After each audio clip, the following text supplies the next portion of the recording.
Hey guys, welcome back to invest mindset. दोस्तों, सभी investors को एक कंफ्यूजन हमेशा रहता होगा कि इन्वेस्ट करने का सही तरीका क्या है। क्या हम छोटे छोटे अमाउंट से कंटिन्यूअसली इन्वेस्ट करें, जैसे 500 या 5,000 रुपए पर मंथ, जिसे हम एसआईपी कहते हैं, या फिर पैसों को सेव करके एक बड़ा अमाउंट जैसे 5,000 या 5 लाख रुपया एक साथ राइट टाइम पे इन्वेस्ट करें, जिसे हम लमसम कहते हैं। तो इन्वेस्ट करने का सबसे बेस्ट तरीका है क्या, एसआईपी या लमसम? दोस्तों, इसी सवाल का जवाब आपको इस वीडियो से एकदम क्लियरली मिलेगा और हम ये भी जानेंगे कि इन्वेस्ट करने का राइट टाइम कब होता है और कौन सी स्ट्रेटेजी किन लोगों के लिए ज्यादा बेटर होगी। और इसके साथ में ये पावर ऑफ कंपाउंडिंग इनमें काम कैसे करता है, हम ये भी जानेंगे, जिसमें हम सीएजीआर और आईआरआर के इंपॉर्टेंट कॉन्सेप्ट को भी समझेंगे। और दोस्तों, ये सब चीज मैं आप लोगों को एकदम सिंपल लैंग्वेज में समझाऊंगा, एग्जांपल्स और स्टोरीज के साथ, ताकि एक 5th स्टैंडर्ड के बच्चे को भी ये फाइनेंस के डिफिकल्ट कॉन्सेप्ट्स एक ही बार में बहुत ही आसानी से समझ आ जाए। तो दोस्तों, आज की वीडियो में मैं आप लोगों को 3 स्टोरी सुनाऊंगा, जिससे हम ये दोनों इन्वेस्टमेंट मेथड को अलग अलग तरह से एनालाइज करेंगे। तो वीडियो बहुत ही इंटरेस्टिंग होने वाला है, इसे एंड तक जरूर देखना, क्योंकि मैं गारंटी के साथ कह सकता हूँ कि इस एक वीडियो से आपकी इन्वेस्टिंग की नॉलेज काफी ज्यादा इंप्रूव होगी और अपनी लाइफ टाइम में आप इससे लाखों रुपए का प्रॉफिट कमा सकते हो। तो बिना वक्त बर्बाद किए हम शुरू कर दे। तो दोस्तों, ये 1992 की बात है। लकी और मोंटी दोनों दोस्त थे, इनकी शादी हो चुकी है, ये दोनों कुछ सालों से एक प्राइवेट कंपनी में जॉब कर रहे हैं। तो एक दिन इनकी कंपनी से इनको बोनस मिलता है। तो मोंटी टीवी पे न्यूज देख रहा था कि कैसे स्टॉक मार्केट बहुत ही तेजी से ऊपर जा रहा है और बहुत सारे लोग यहाँ से पैसा कमा के अमीर बन रहे हैं। तो वो फौरन अपने एक ब्रोकर फ्रेंड को कॉल करता है, जो उसको बोलता है कि उसे वीडियोकॉन कंपनी के स्टॉक में इन्वेस्ट करना चाहिए। इसका शेयर प्राइस पहले 8 रुपए का था, लेकिन अब ये 50 रुपए का हो गया है। तो उसका 1 लाख रुपया कुछ ही महीनों में 2-3 गुना ग्रो हो सकता है। तो इसीलिए मोंटी यहाँ पे अपना सबसे पहला इन्वेस्टमेंट करता है, जो होता है वीडियोकॉन कंपनी का स्टॉक, और उसमें वो 1 लाख रुपया डायरेक्टली इन्वेस्ट कर देता है, मतलब लमसम इन्वेस्टमेंट। और ये बात वो अपने फ्रेंड लकी से भी कहता है कि उसने हाल ही में एक स्टॉक में इन्वेस्ट किया जब इसका प्राइस 50 रुपए पे था, और अभी उसके इन्वेस्ट करने के बाद ये 55 रुपीज में पहुंच गया है। लेकिन लकी को इसमें थोड़ी सी गड़बड़ लगती है और इसीलिए वो कुछ इन्वेस्टमेंट की बुक रीड करता है, जिसको समझकर वो ये डिसाइड करता है कि वो एक म्यूचुअल फंड में एसआईपी करेगा। तो लकी वहाँ पे 1000 रुपए की एसआईपी सेट करता है, एक सिंपल से लार्ज कैप म्यूचुअल फंड में, जिसका रिटर्न सेंसेक्स इंडेक्स जितना होता है। लेकिन दूसरी तरफ मोंटी देखता है कि उसका स्टॉक काफी स्पीड में ऊपर जा रहा है, तो ये देख के वो और ज्यादा इन्वेस्ट करने का प्लान करता है। तो लकी को देख के वो अपना दूसरा इन्वेस्टमेंट जल्दी से कर लेता है, जो होता है 2 लाख रुपए म्यूचुअल फंड में, और यहाँ पे भी वो एक साथ लमसम इन्वेस्टमेंट करता है। तो मोंटी ने अभी तक टोटल 3 लाख रुपए इन्वेस्ट कर लिए है लमसम मेथड से, 1 लाख रुपए स्टॉक में और 2 लाख रुपए म्यूचुअल फंड में। और लकी ने सिर्फ 1000 रुपए की मंथली एसआईपी सेट की है, एक सिंपल से लार्ज कैप म्यूचुअल फंड में। अब मोंटी ने एसआईपी सेट इसीलिए नहीं की क्योंकि उसे लगता है कि एक बार जब आपने एसआईपी सेट कर दी तो आपको ईएमआई की तरह उसे हमेशा पे करते रहना पड़ता है। और दोस्तों, कमिटमेंट देना किसको पसंद है, क्या पता फ्यूचर में हमारे पास पैसे हो ना हो। लेकिन दूसरी तरफ लक्की को ये बात अच्छे से पता थी कि एसआईपी आप जब चाहो तब स्टॉप कर सकते हो, और जितना भी अमाउंट आपका उसमें इन्वेस्टेड होता है वो ग्रो होते रहता है। अब दोस्तों, हम फास्ट फॉरवर्ड करते और 2017 में आते, जब ये दोनों रिटायर होते। तो मोंटी ने जिस स्टॉक में सबसे पहला इन्वेस्टमेंट किया होता है, तो वो अब एक पेनी स्टॉक बन चुका है, क्योंकि उस टाइम पे 1992 में हर्षद मेहता के स्कैम के टाइम पे वो एक हॉट स्टॉक बन चुका था। तो शॉर्ट टर्म में उससे लोगों को थोड़ा बहुत प्रॉफिट मिल रहा था, लेकिन अभी उसके स्टॉक पोर्टफोलियो की वैल्यू 0 है। और इसने जो 2 लाख रुपए म्यूचुअल फंड में इन्वेस्ट किए थे, वो उसने अप्रैल 1992 में किए थे, जब स्टॉक मार्केट अपने पीक पे था, जब हर कोई स्टॉक मार्केट में इन्वेस्ट करने की बात कर रहा था। तो वो टाइम पे सेंसेक्स 4200 पॉइंट्स पे था और 2017 तक सेंसेक्स 29000 पॉइंट्स पे पहुंचा, जिसकी वजह से उसको अपने इन्वेस्टमेंट पे 7 गुना रिटर्न्स मिला। मतलब उसका 2 लाख रुपए का इन्वेस्टमेंट अभी 14 लाख में ग्रो हो चुका है। अब दोस्तों, ये आपको सुनने में शायद अच्छा लग रहा होगा, लेकिन क्योंकि उसे ये रिटर्न्स कमाने में 25 साल लगे 1992 से 2017 तक, तो इसीलिए उसका कंपाउंडेड रिटर्न सिर्फ 8% का होता है। जैसा कि हम इस कैलकुलेटर में देख सकते हैं। अगर आप गूगल पे जाके सीएजीआर कैलकुलेटर सर्च करोगे, यानी कंपाउंडेड एनुअल ग्रोथ रेट, तो आपको ऐसा कोई कैलकुलेटर दिखेगा। तो जैसा कि 1992 में सेंसेक्स 4200 पॉइंट्स पे था और फिर 2017 तक सेंसेक्स 29000 पॉइंट्स पे पहुंचा, तो आपका रिटर्न 8% का होता है, जो बहुत ही बुरा है। लेकिन दूसरी तरफ लकी ने जो 1000 रुपए की एसआईपी सेट की थी, तो उसकी वजह से वो 25 सालों में टोटल 3 लाख रुपए अपनी तरफ से इन्वेस्ट कर लेता है, और वो 3 लाख रुपए का छोटा सा इन्वेस्टमेंट 32 लाख में ग्रो हो जाता है, जो होता है 15% का रिटर्न। अब दोस्तों, अगर आप एक चीज नोटिस करोगे, तो दोनों ने सेम टाइम पे इन्वेस्टमेंट शुरू किया था और दोनों ने सेम 25 साल तक इन्वेस्टमेंट किया, लेकिन एक को 8% का रिटर्न मिला और दूसरे को 15% का। ऐसा कैसे हो सकता है? तो अगर आप लोगों से मैं एक बात यहाँ पे पूछूं कि कौन सा ऑप्शन ज्यादा बेटर है, एसआईपी या लमसम, तो आप सभी एसआईपी को बेस्ट ऑप्शन कहोगे। लेकिन अब हम दूसरी स्टोरी देखते हैं, जहां से हमें एक दूसरा और बहुत ही इंटरेस्टिंग नजरिया देखने मिलेगा, और फिर हम दोनों स्टोरीज के लेसन्स को एनालाइज करेंगे।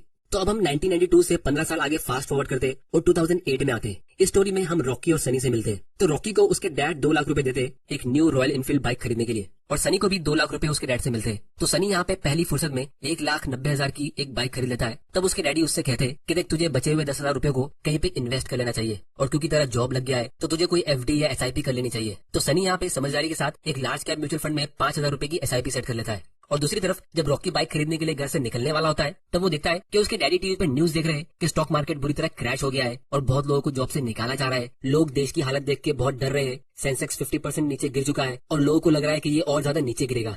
अब क्योंकि रॉकी के घर पे स्टॉक मार्केट की बुक्स पहले से ही थी और उसने एक वॉरेन बफे की लाइन भी रीड की थी कि the secret to get rich is to get greedy when everyone is fearful. तो तब रॉकी डिसाइड करता है कि वो उसका बाइक खरीदने का प्लान पोस्टपोन करेगा। फिर वो अपने मोबाइल पर थोड़ी रिसर्च करता है और अच्छे स्टॉक चुनने की कोशिश करता है, लेकिन उसे कुछ समझ नहीं आता है कि कौन से स्टॉक में इन्वेस्ट किया जाए। और फिर फाइनली उसके दिमाग में एक आइडिया आता है कि वो रॉयल एनफील्ड की बाइक खरीदने जा रहा था, तो क्यों ना मैं इसी कंपनी के शेयर्स की रिसर्च करूं, क्योंकि यंगस्टर्स के बीच इस बाइक का एक अलग ही क्रेज है। अब दोस्तों 10 साल पहले अगर हमें स्टॉक्स में रिसर्च करनी होती थी तो हमें कंपनी की बोरिंग पीडीएफ रिपोर्ट्स को पढ़ के समझना होता था, लेकिन अब हमारे पास ये स्टॉक स्क्रीनर्स है जैसे ये टिकरटिप.इन, जहां से हमारे स्टॉक रिसर्च का प्रोसेस काफी इजी हो जाता है। और फिलहाल इनका एक स्पेशल ऑफर चल रहा है जहां आपको 20% का डिस्काउंट मिलेगा इनके प्रो वर्जन पे, जहां हमें और ज्यादा डिटेल एनालिसिस मिलती है। तो इसकी लिंक आपको नीचे डिस्क्रिप्शन में मिल जाएगी, आप वहां जाके इसे चेक कर सकते हो। और अगर आपको स्टॉक्स में इन्वेस्ट करने के लिए एक इन्वेस्टमेंट अकाउंट ओपन करना है तो घर बैठे बैठे फ्री में अकाउंट ओपन करने की लिंक भी आपको नीचे डिस्क्रिप्शन में मिल जाएगी। तो रॉकी रॉयल एनफील्ड की पेरेंट कंपनी एशर मोटर्स के ऊपर रिसर्च करता है और उसमें 1 लाख रुपए इन्वेस्ट करता है, जिसके बदले उसको इस कंपनी के 4000 शेयर्स मिलते हैं, क्योंकि 2008 में इस कंपनी का एक शेयर का प्राइस ऑलमोस्ट 25 रुपए के आसपास था। और बाकी के 1 लाख रुपए वो एक म्यूचुअल फंड में इन्वेस्ट कर लेता है, ये सोच के कि अगर उसका स्टॉक इन्वेस्टमेंट फेल हो जाता है तो उसकी पूरी सेविंग्स खत्म नहीं होगी। तो बेसिकली डाइवर्सिफाई करने के लिए वो एक इंडेक्स फंड में इन्वेस्ट कर लेता है।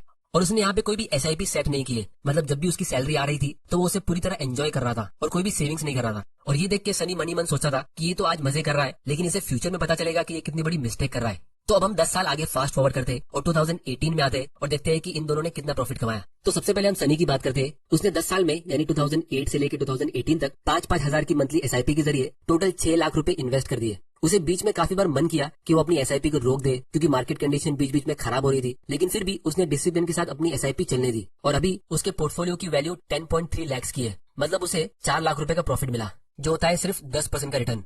अब हम बात करते हैं रॉकी की। तो रॉकी ने जो 1 लाख रुपए डाइवर्सिफाई करने के लिए म्यूचुअल फंड में इन्वेस्ट किए थे, उसकी वैल्यू अब 4 लाख रुपए की होती है, क्योंकि 2008 में सेंसेक्स 9000 पॉइंट्स पे था और 2018 तक ये 37000 पॉइंट्स पे पहुंचा, मतलब ऑलमोस्ट 4 गुना ऊपर गया। तो ये होता है 15% का रिटर्न। अब दोस्तों यहाँ पे अगर हम नोटिस करेंगे तो दोनों ने सेम टाइप की म्यूचुअल फंड में इन्वेस्ट किया और दोनों ने 10 साल के लिए इन्वेस्ट किया, लेकिन सनी को एसआईपी से सिर्फ 10% का रिटर्न मिला और रॉकी को लमसम से 15% का। तो यहाँ पे उल्टा कैसे हो गया? पहली स्टोरी में एसआईपी से अच्छा रिटर्न मिला था, अब एसआईपी का परफॉर्मेंस बुरा कैसे हो गया? तो इसका रीजन ये है कि रॉकी ने एक साथ अपना पूरा पैसा बेयर मार्केट में इन्वेस्ट किया था, मतलब यहाँ पे तो स्टार्टिंग पॉइंट हमारा ये एग्जैक्ट बॉटम है और एंड पॉइंट हमारा ये है। तो स्टार्ट से एंड तक ये 15% का एनुअल रिटर्न होता है, जिसे हम CAGR कहते हैं।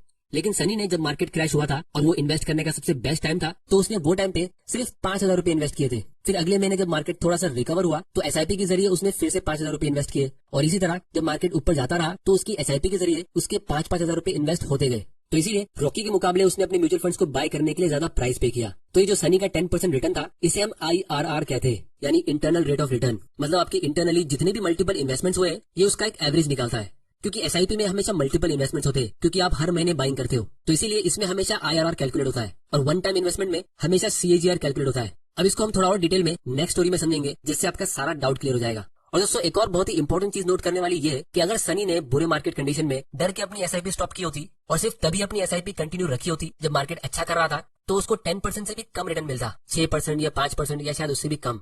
अब दोस्तों इससे पहले कि आप अपनी एसआईपी स्टॉप करो, इसका एक बहुत ही स्पेशल पावर होता है जिसको हम आगे डिस्कस करेंगे। लेकिन उससे पहले हम बात करते हैं रॉकी के स्टॉक इन्वेस्टमेंट के बारे में। तो रॉकी ने जो एशर मोटर्स के शेयर्स लिए थे उससे उसकी जिंदगी बदल गई, क्योंकि वो कंपनी का शेयर 25 रुपए से ग्रो होकर 2018 तक ऑलमोस्ट 3000 रुपए पे पहुंच गया, यानी 10 साल में 110 गुना ग्रो हो गया, जिससे उसकी 1 लाख रुपए का छोटा सा इन्वेस्टमेंट 1.1 करोड़ में ग्रो हो गया। और अब उसको जो छोटा सा 1% का डिविडेंड मिलता है वो उसके जरिए हर साल एक नई बाइक खरीद सकता है। अब दोस्तों अगर रॉकी ने इस स्टॉक में थोड़ा थोड़ा करके इन्वेस्ट किया होता, यानी एसआईपी की तरह, तो ऑब्वियसली उसका रिटर्न कम होता, क्योंकि ये स्टॉक तो धीरे धीरे करके ऊपर जा रहा था। तो इसीलिए यहाँ पे हमारा सबसे पहला लेसन ये कि अगर आप एक बड़ा अमाउंट किसी स्टॉक में एक साथ इन्वेस्ट करते हो, यानी लमसम, तो इसमें सबसे ज्यादा रिवॉर्ड भी होता है, जो रॉकी को एक राइट टाइम पे एक हाई क्वालिटी कंपनी में इन्वेस्ट करके मिला। लेकिन यहाँ पे सबसे ज्यादा रिस्क भी होता है, जैसे मोंटी को एक हॉट स्टॉक में इन्वेस्ट करके ये सबक मिला कि आपका सारा पैसा यहाँ पे जीरो हो सकता है। तो ये था हमारे आज के वीडियो का सबसे पहला और सबसे बेसिक लेसन कि स्टॉक में लमसम इन्वेस्टमेंट करने से या तो आप जीरो बनोगे या फिर आप हीरो बन सकते हो, मतलब अपनी लाइफ टाइम की वेल्थ बिल्ड कर सकते हो। अब हम बात करते हैं सेकंड लेसन की। तो अगर आप एसआईपी करते हो किसी लार्ज कैप म्यूचुअल फंड में या इंडेक्स फंड में, तो लॉन्ग टर्म में उसमें आपके पूरे पैसे डूब जाएंगे, ऐसा होने के चांस बहुत कम होते हैं, क्योंकि यहाँ पे आप एक साथ 40-50 स्टॉक के बास्केट में डाइवर्सिफाई करते हो और उसके ऊपर आप अपनी इन्वेस्टमेंट की टाइमिंग को भी डाइवर्सिफाई करते हो, मतलब portfolio diversification plus time diversification. तो ये डबल डाइवर्सिफिकेशन हुआ, जिसकी वजह से आपका रिस्क बहुत कम हो जाता है और इसीलिए आपका रिटर्न भी बहुत बोरिंग होता है, जैसे 10% से 15% के बीच। अब ये गारंटी नहीं है, लेकिन पास्ट के हिसाब से आपको कुछ ऐसा मिल सकता है, लेकिन फिर भी एफडी से और दूसरी फिक्स्ड इनकम वाली पॉलिसी से आपको अच्छा ही रिटर्न मिलना चाहिए, क्योंकि अगर आप नोटिस करोगे तो दोनों ही स्टोरी में एसआईपी करने वालों को लॉस नहीं हुआ। पहली स्टोरी में मोंटी को हॉट स्टॉक्स में इन्वेस्ट करके काफी ज्यादा लॉस हुआ, तब एसआईपी करने वाला हीरो बन गया। लेकिन दूसरी स्टोरी में रॉकी ने जो एक वन टाइम इन्वेस्टमेंट किया था वो हर कोई नहीं कर सकता, क्योंकि उसके लिए आपको इतनी नॉलेज और राइट टाइम पे उतना पैसा चाहिए। तो इसीलिए उसके सामने एसआईपी थोड़ा फीका पड़ गया। तो इसीलिए एसआईपी की खास बात ये है कि अगर आप बिल्कुल गलत टाइम पे भी एसआईपी स्टार्ट कर लेते हो, जब आपको बिल्कुल भी इन्वेस्ट नहीं करना चाहिए, जैसे बिल्कुल मार्केट के पीक पे, और फिर उसके बाद मार्केट क्रैश आता है, तो भी आपका कुछ खास नुकसान होगा नहीं, क्योंकि आपने एसआईपी अभी बस स्टार्ट किए। आप एक छोटे अमाउंट से इन्वेस्ट करना अभी शुरू कर रहे हो, तो जब फ्यूचर में मार्केट क्रैश होगा तो आप उसका भी फायदा उठा सकते हो। तो इसीलिए अगर आपको डर लगता है कि फ्यूचर में मार्केट क्रैश होने वाला है, तो वो टाइम पे भी आप अपनी एसआईपी स्टार्ट कर सकते हो, क्योंकि अगर मार्केट क्रैश नहीं हुआ और ऊपर जाता गया तो आप एक अच्छी अपॉर्चुनिटी मिस कर दोगे। तो दोस्तों ये था हमारा इस वीडियो का सेकंड लेसन कि एसआईपी का सबसे बेस्ट एडवांटेज ये है कि क्योंकि आप इसके थ्रू ऑटोमेटिकली इन्वेस्ट करते हो, तो एसआईपी के कोई इमोशंस नहीं होते। तो बुरे मार्केट, अच्छे मार्केट, ये हर मार्केट में अपना इन्वेस्टमेंट करता रहता है। तो इसीलिए एसआईपी स्टार्ट करने का कोई भी सही या गलत टाइम नहीं होता है, आप इसे कभी भी स्टार्ट कर सकते हो। अब हम तीसरे केस की बात करते हैं कि जब हम म्यूचुअल फंड में एक लमसम इन्वेस्टमेंट करते हैं तो हमें कितना रिटर्न मिल सकता है। तो इसका मैं आप लोगों को एक काफी शॉर्ट और सिंपल आंसर देता हूँ कि अगर आपको डाउट है कि आपको किसी म्यूचुअल फंड में एसआईपी करना चाहिए या लमसम, तो आप हमेशा एसआईपी चुनो, क्योंकि म्यूचुअल फंड में एक अच्छे टाइम पे इन्वेस्ट करने से आपको बहुत ज्यादा मल्टी बैगर रिटर्न नहीं मिल सकता। आपको यहाँ पे मुश्किल से 2-3% का ही डिफरेंस मिलेगा, जैसे 10 से 15% के बीच। तो जब एक अच्छा मौका आएगा लमसम इन्वेस्टमेंट करने का, तो आपके मन में डाउट रहेगा ही नहीं। जैसे अगर मार्केट क्रैश हो गया और आपको पता है कि ये एक अच्छा टाइम है इन्वेस्ट करने का, तो आप वो टाइम पे एक लमसम इन्वेस्टमेंट कर सकते हो। अब दोस्तों फाइनली हम आते हैं इस वीडियो के सबसे इंटरेस्टिंग पार्ट की तरफ, वो है कि स्टॉक्स में एसआईपी करना कैसा रहेगा। तो इसको भी हम एक इंटरेस्टिंग स्टोरी के एग्जांपल से समझते हैं। तो अब हम 2017 में आते और वापस रॉकी और सनी की स्टोरी को कंटिन्यू करते। तो सनी रॉकी से कहता है कि यार तूने स्टॉक मार्केट से इतना अच्छा पैसा कमा लिया, तो मुझे भी कभी कभी कोई स्टॉक की टिप दे दिया कर, ताकि मैं भी तेरे साथ इन्वेस्ट कर लूंगा। तब रॉकी कहता है कि देख, अभी मैं 2 न्यू स्टॉक्स अपने पोर्टफोलियो में ऐड करने जा रहा हूँ। ये दोनों स्टॉक्स में मैं कम से कम 5 साल तक तो इन्वेस्ट करूंगा ही, और मुझे इनमें अच्छा पोटेंशियल दिख रहा है। एक है टाटा मोटर्स और दूसरा है नेस्ले। तो ये स्टॉक की टिप मिलते ही सनी फौरन अपने घर पे जाता है और इनमें इन्वेस्ट करने का सोचता है। तो सबसे पहले वो ये देखता है कि नेस्ले का स्टॉक तो 7,000 रुपए का है, ये तो बहुत ही महंगा है, शायद ये फ्यूचर में सस्ता होगा। तो वो हर महीने इसके 1-2 स्टॉक बाय करने का प्लान करता है, ताकि जब ये सस्ता होगा तब वो इसमें ज्यादा इन्वेस्ट करेगा। और दूसरी तरफ वो ये देखता है कि टाटा मोटर्स का स्टॉक तो बहुत सस्ता है, ये तो 500 रुपए से भी कम का है, तो वो फौरन इसमें अपनी ऑलमोस्ट सारी सेविंग्स इन्वेस्ट कर देता है। फिर जब 5 साल बाद सनी रॉकी से मिलता है तो उसे कहता है कि यार तेरी स्टॉक टिप से मुझे इतना खास प्रॉफिट हुआ ही नहीं, मुझे तो इन 5 सालों में सिर्फ टोटल 20% का रिटर्न मिला है। तो ये सुन के रॉकी हैरान हो जाता है कि ऐसा कैसे हो सकता है। उसको तो वही 2 स्टॉक से ऑलमोस्ट 150% का प्रॉफिट मिला है, मतलब उसके पैसे ऑलमोस्ट डबल से भी ज्यादा ग्रो हो चुके हैं। तो जब रॉकी सनी के बाइंग और सेलिंग के ट्रांजेक्शन को थोड़ा डिटेल में देखता है, तब उसे पता चलता है कि यहाँ पे एक्चुअली में हुआ क्या। तो दोस्तों अगर हम टाटा मोटर्स की बात करें तो हमें पिछले 5 साल में इससे सिर्फ 4% का रिटर्न मिला है, जो एक बहुत ही बुरा परफॉर्मेंस है। आपको सेविंग्स अकाउंट में हर साल 4% का रिटर्न मिलता है, लेकिन ये इसका लमसम रिटर्न है, यानी इस पॉइंट से इस पॉइंट तक का रिटर्न। इसी स्टॉक में अगर आपने एसआईपी की तरह इन्वेस्ट किया होता तो आपको उसी टाइम पीरियड में 100% की भी ऊपर का रिटर्न मिलता। अब अगर आपके मन में थोड़ा सा भी डाउट है कि ये कैसे हुआ, तो इसका मैं आप लोगों को डिटेल एक्सप्लेनेशन देता हूँ। तो 2-3 साल पहले क्रैश के बीच ये स्टॉक काफी नीचे गिर गया था। तो अगर आपने एसआईपी की तरह इन्वेस्ट किया होता तो उसके जरिए आपने ये लो प्राइस का भी फायदा उठा लिया होता और सस्ते प्राइस पे बाय किया होता, क्योंकि ये भले एक अच्छी कंपनी है, लेकिन 2017 में ये थोड़ी सी ओवर वैल्यूड थी। तो रॉकी इसमें एक छोटी क्वांटिटी से बाय करके सिर्फ ट्रैक करने का प्लान कर रहा था, और जब बीच में मार्केट क्रैश हुआ तो उसने इसकी बहुत सारी क्वांटिटी बाय की, और इसीलिए उसको इसी एक स्टॉक से 200-300% का प्रॉफिट मिला।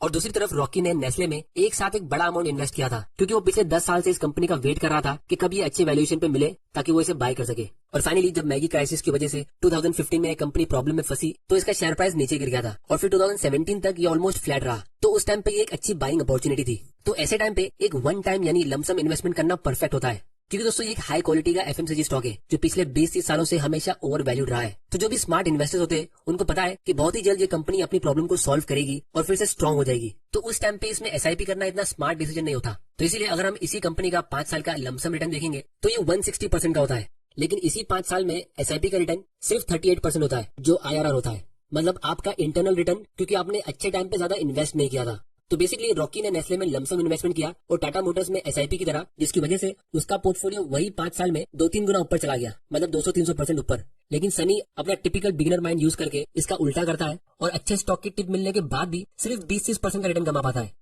तो दोस्तों ये उन बहुत सारी कॉमन मिस्टेक्स में से एक है जो न्यू इन्वेस्टर्स कर लेते हैं, क्योंकि हमारा बिगिनर माइंड हमेशा ऑपोजिट काम करता है। तो इसीलिए आप लोगों की फाइनेंशियल नॉलेज को इंप्रूव करने के लिए मैंने ये चैनल बनाया है। तो अगर आपको इस वीडियो से कुछ सीखने मिला है तो इस चैनल को सब्सक्राइब करो और बेल आइकन प्रेस करना मत भूल जाना, ताकि आपसे कोई ऐसे वैल्यूएबल वीडियोस मिस ना हो जाए। और दोस्तों बहुत ही जल्द मैं आप लोगों के लिए एक स्टॉक मार्केट का कोर्स लेके आने वाला हूँ, जहां हम कंपनी एनालिसिस से लेके वैल्यूएशन सब कुछ डिस्कस करेंगे। तो ये सीरियस इन्वेस्टर्स के लिए होगा जिनको जल्दी फाइनेंशियल फ्रीडम अचीव करना है। इसकी डिटेल्स में आने वाली वीडियोस में डिस्कस करूंगा। तो दोस्तों उम्मीद करता हूं कि आपको इस वीडियो से कुछ ना कुछ सीखने जरूर मिला होगा। तो इस वीडियो को अपने फ्रेंड्स और फैमिली के साथ शेयर करो और उनको भी एजुकेट करो। टिकर टिप्स स्टॉक को एनालाइज करने की लिंक नीचे डिस्क्रिप्शन में और फ्री में एक इन्वेस्टमेंट अकाउंट ओपन करने की लिंक भी नीचे डिस्क्रिप्शन में। वीडियो पसंद आया तो इसे लाइक करो, नहीं पसंद आया तो डिसलाइक करो। आपका वैल्यूएबल टाइम देने के लिए thank you and good bye.